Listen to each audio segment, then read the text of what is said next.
Bonjour et bienvenue à tous. Donc, dans cette vidéo, on va découvrir comment on peut effectuer une vente de la manière la plus simple possible avec Pulsagram. Donc, Pulsagram qui est la solution tout en un logiciel pour permettre d'informatiser et de contrôler l'ensemble des activités de votre entreprise.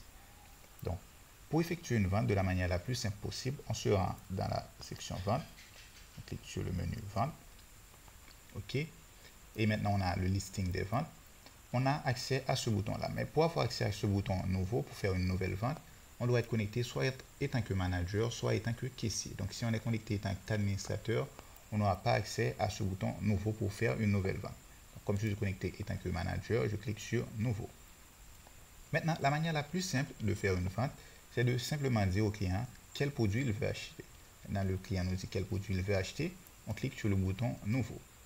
Okay? Et on choisit les produits que le client veut acheter. Donc, on coche ou ça s'ajoute automatiquement à la liste et on peut aussi décocher. Okay? Et ça se retire de la liste. Maintenant, s'il y a beaucoup de produits, comme c'est d'habitude le cas, on peut simplement rechercher le produit par son nom.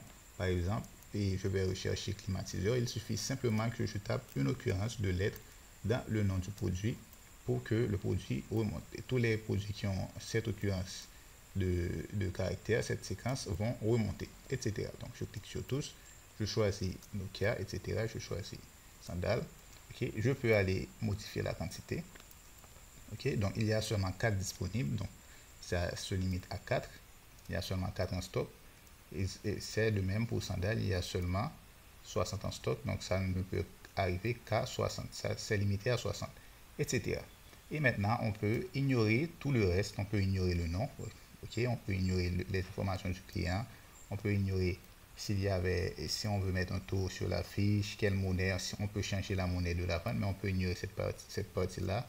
On peut ajouter une réduction manuellement. Donc, en plus des rabais sur les produits, on peut ajouter une réduction manuellement, etc. On peut ignorer toute cette partie-là et on va appliquer. Donc, appliquer, ça va juste recalculer les montants et enregistrer. Maintenant, l'enregistrement est réussi.